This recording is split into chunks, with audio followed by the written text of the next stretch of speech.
Advocate শিশির মনির, আপনার কাছ থেকে আমরা কিন্তু জামাত নেতার এরকম একটি ভিডিও আমরা দেখেছি, ভাইরাল হয়ে গেছে। তিনি বলছেন বিকাশে টাকা চলে যাবে। এই আসলে নেপথ্যে কারণ কি? মানে আপনাদের কর্মীরা কেন বিকাশ নাম্বার নিচ্ছে, কেন ভোটার আইডি কালেক্ট করছে? দেখেন কি আপনার প্রশ্নের ধরনটা দেখেন, নেপথ্যে কারণ কি, আপনার কর্মীরা কেন বিকাশ নম্বর নিচ্ছে, কেন আইডি নিচ্ছে। আর আপনি এক্সাম্পল হিসেবে বললেন যে একজনের মুখে এটা শুনেছেন। না, হামিদুর রহমান আজাদ একটি বক্তব্য এক জায়গায় তিনি বলছেন, সেই ভিডিওটি সব জায়গায় ছড়িয়ে গেছে। আপনি চাইলে আমি আপনাকে এখনই শোনাতে পারি। এটাই তো বলছি, আপনি তো বলছেন আমাদের কর্মীরা করছে, আপনি এটাকে একটা লার্জ স্কেলে দেখানোর চেষ্টা করছেন। না, আপনাকে আমি সুযোগ দিচ্ছি, আপনি বলেন সেখানে এটা অভিযোগ আছে, এটা আমি লার্জ স্কেলে দেখাচ্ছি না। এটা স্যাম্পলিং, এটাকে বলে স্যাম্পলিং। আপনি যখন একটা আলোচনায় বসবেন, everybody should be fair, without any fairness. Unnecessary allegation যদি আমি বিল্ড আপ করি, আপনিও বিল্ড আপ করেন, the situation will be different. আসল জিনিস কিন্তু আইডেন্টিফাই করা যাবে না।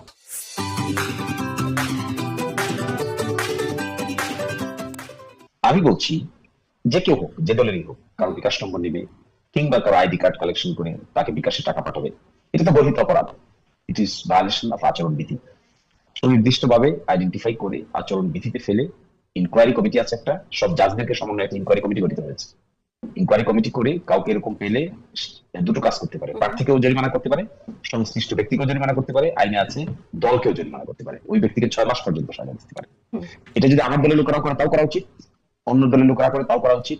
আপনার দলের কোনো লোক যে করছে না, এটা কি আপনি বলবেন, গ্যারান্টি দিয়ে বলবেন যে আপনার দলের কোনো লোক করছে না? কারণ আমরা সোশ্যাল মিডিয়াতে এমন ভিডিও দেখছি যেখানে জামাতের কর্মীরা এনআইডি চাচ্ছে, বিকাশ নাম্বার চাইছে, এরকম অনেক ভিডিও আমাদের সামনে আসছে। এমনকি আমি একজন নেতার নামও আপনাকে উল্লেখ করলাম। আপনি কি এটা বলবেন যে আপনাদের কোনো নেতাই কাজটি করছে না?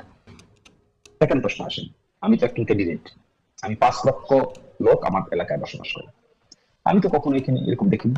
আমার সিলেটে 19টা আসন আছে, সিলেট পুরা বিভাগে 19টা আসন আছে। 19টা আসনের কোথাও কোন দলের পক্ষেই তবে বিকাশ নম্বর কালেকশন করা, টাকা পাঠানো, এনআইডি কালেকশন করা এমন দেখি।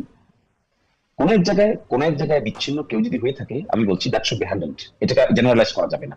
জেনারেলাইজেশন যদি কেউ করতে হয় তাহলে আবার সেই ব্লেম গেমের রাজনীতি আসবে। Okay, one example of a particular whole scenario should not be taken as a sample. এটা একটা মিস্টেক, মিডিয়ার মিস্টেক, আমাদের আলোচকদের মিস্টেক হয়। আপনি যখন একটা ট্রেন্ড দেখতে পাবেন, হ্যাঁ শত শত লোক এই কাজ করছে, শত শত লোক এই কাজে জড়িয়ে যাচ্ছে, তখন আপনি এটাকে একটা ট্রেন্ড দাঁড় করিয়ে পার্টির উপর এটাকে ফেলবেন, তখন পার্টিকে আপনি ব্লেম করবেন, তখন that will be justified argument. আর যদি আমি বিএনপির উপরে এরকম চাপিয়ে দেই যে বিএনপির লোকেরা এরকম শত শত ঘটনা করছে, then BNP trending will be right trending. আর আপনি বলছেন যে একজনের মুখ থেকে আপনি এটা শুনেছেন, এখন এটাকে পার্টির উপর চাপিয়ে দেওয়া ঠিক হবে না। পার্টিকুলার ব্যক্তি যদি এখানে করে থাকে, হি শুড বি আইডেন্টিফাইড। আমি বলছি আমাদের দলীয় মেকানিজমের মধ্যে, দলীয় সিস্টেমের মধ্যে there is no such motivation যে বিকাশ নম্বর কালেকশন করেন, আইডেন্টি কার্ড কালেকশন করেন, তারপরে টাকা পাঠানোর ব্যবস্থা করেন। There is no such mechanism. আচ্ছা, আমরা তাহলে অভিযোগগুলো কেন আসছে সেই বিষয়ে কথা শুনবো অবশ্যই, কারণ অনেকের কাছ থেকে আমরা এই ধরনের অভিযোগ শুনছি। শিশির মনির, আমি জানতে চাই আপনার কাছে যে আপনারা মহিলাদের নিয়ে যে নারীদের যে সম্মেলন আপনারা করছেন, সেই প্রসঙ্গে শুনতে চাইছি যে আসলে আপনারা নারীদের স্বাধীনতার বিষয়ে এবং নারীদের এগিয়ে আসার বিষয়ে কতটুকু আন্তরিক, দল থেকে আপনারা কতটুকু আন্তরিক। কারণ আজকে আল জাজিরাতে একটি ইন্টারভিউ আমরা দেখছি যে জামাতের আমির তিনি বলেছেন যে প্রার্থী দেওয়া হয়নি কারণ নির্বাচনে একজনও নারী প্রার্থী যে নেই, তিনি বলেছেন প্রস্তুত করা হচ্ছে। আপনারা সব দিক দিয়ে এত এগিয়ে গেছেন, কিন্তু একজন নারী প্রার্থী দেওয়ার জন্য আপনার প্রস্তুতির সময় লাগছে কেন, যদি একটু সংক্ষেপে আমাকে বলেন। আরেকটি বিষয় হচ্ছে, আমরা জামাতের আমিরের মুখ থেকে এটা শুনলাম যে আপনাদের দলে একজন নারী কখনো প্রধানমন্ত্রী হতে পারবেন না। তিনি বলছেন যেটা আল্লাহ করেনি সেটা আল্লাহ যেটা করেছে সেটা আমরা পরিবর্তন করতে পারবো না। আপনি কি আমাকে একটু বলবেন যে কোরআনের কোন জায়গায় এটা লেখা আছে যে একজন নারী একটি দেশের প্রধানমন্ত্রী হতে পারবেন না? অ্যাডভোকেট শিশির মনির, প্রথমটা শুনেন, আগে প্রথম পার্টটুকু। আপনি আমাকে জিজ্ঞাসা করছেন যে আমরা নারীদের স্বাধীনতার ব্যাপারে কতটুকু আন্তরিক। দেখুন, অন্তর কিভাবে দেখবেন? অন্তর তো দেখবেন কাজের মাধ্যমে, কর্মের মাধ্যমে, অ্যাক্টিভিটির মাধ্যমে অন্তর দেখবেন। অন্তর মিটার বলে তো কিছু নাই, কারণ অন্তর মিটার তো আপনি মাপতে পারবেন না, ব্যারোমিটার মাপতে পারবেন না। আপনাকে মাপতে হবে অ্যাক্ট, সিরিজ অফ অ্যাক্টস। তো সিরিজ অফ অ্যাক্টের মাধ্যমে জামাত ইসলামী তার নারীদেরকে নিয়ে ওয়ার্ক করছে, পলিসি সেমিনার করছে, পলিসি সামিট করছে, declaring and conducting activities with foreign diplomats. Foreign delegation যাচ্ছে, ফরেন ডেলিগেশনের সঙ্গে কথা হচ্ছে, পলিসি মেক হচ্ছে, সমাবেশ হবে আলাদা, তারা ডিসকাশন করবেন, নারীদের অধিকার নিয়ে কথা হচ্ছে, নির্বাচনে কর্মী হিসেবে নারীরা শত শত হাজার হাজার নারীরা ওয়ার্ক করছে। এই অ্যাক্ট দেখে আপনি আমাদের আন্তরিকতাটা দেখতে পাবেন, ট্রেন্ডটা দেখতে পাবেন। ওকে, কিন্তু কেউ যদি এখানে অ্যাডভোকেট শিশির মনির, কিন্তু কেউ যদি এটা এখানে বলে যেটা দেখানো, কারণ আপনাদের কর্মপরিষদে কোনো নারী সদস্য নেই, নারী নেতৃত্বকে আপনারা তৈরি করছেন না, কারণ নারী প্রধানমন্ত্রী দলে হতে পারবে না, এমনকি নারী প্রার্থীও হলো না, কর্মপরিষদে নারী সদস্য নেই, এটা কোথায় পেলেন আপনি? আপনাদের ওকে, আপনাদের ডিসিশন মেকিং এ কি কোনো নারী নেত্রী আছেন? অফ কোর্স আছেন। এটাই হলো জামাত ইসলামীকে আরো ডিপলি জানতে হবে। জামাত ইসলামী শুধুমাত্র একটা রাজনৈতিক দল না, এটা একটা মাল্টিফেসেট অ্যাক্টিভিটির সমন্বয়। এটাকে ভালো করে না জানলে আপনি রং কমেন্ট করে ফেলবেন। এই যে একটা রং ইনফরমেশন দিয়ে দিয়েছেন না, আপনি আপনি সামনে আছেন, রং ইনফরমেশন এখানে দেওয়ার কোনো সুযোগ নেই, আপনি কারেক্ট করবেন। দিয়েছেন, এবং এটা এখানে এই যে কথাটা, এটার জবাবটা হলো 3টা টায়ারে জামাত ইসলামী চলে।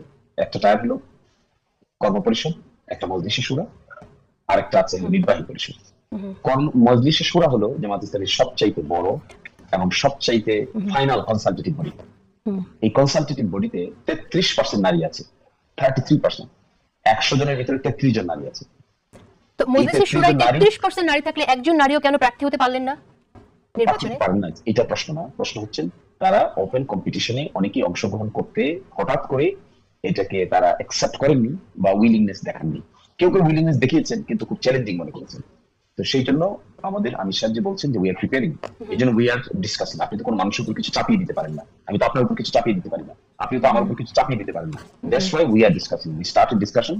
এবং আপনি দেখবেন জামাত ইসলামের পলিসি সামিটে নারীরা, many of the women acted pivotal role. আমার ধারণা নেক্সট নির্বাচনে, আগামী নির্বাচনগুলোতে জামাতের ইন্টারনাল বডিতে থাকা নারীরা উইল টেক ভেরি। সেটা আমরা কিভাবে নিশ্চিত হব? কারণ তখন তাদের ভিতরে উইলিংনেস আসবে, সেটা আপনি কি করে বলেন? আপনারা তো চাপিয়ে দিতে পারবেন না। তো তাদের ভিতরে উইলিংনেসটা যে তখন আসবে, সেই প্রত্যাশা আপনারা কিভাবে 100% আপনি বলতে পারেন যে নেক্সট ইলেকশনে থাকবে? অফ কোর্স, কেন এটার উত্তর কিভাবে দিতে হবে আপনি জানেন? এটার উত্তরটা আপনি এভাবে পাবেন, ট্রেন্ডিং থেকে পাবেন। আমি আগে আপনাকে বলেছি, আপনাদের যে লজিক্যাল ফ্যালাসি যেগুলো আপনারা ব্যবহার করেন, এগুলো ম্যাক্সিমাম কিন্তু ভুল ফ্যালাসি। আপনারা একটা বড় জায়গা থেকে একটা ছোট্ট স্যাম্পল তুলে নেন, ট্রেন্ডিং তো দেখাতে পারেন না। এই যে দেখবেন জামাতের নারীরা পলিসি সামিটে অংশগ্রহণ করছে, ডিপ্লোমেসিতে অংশগ্রহণ করছে, ইকোনমিক সামিটে অংশগ্রহণ করছে, এবং বাংলাদেশের সোহরাওয়ার্দী উদ্যানে নারীদের জন্য সমাবেশ হচ্ছে।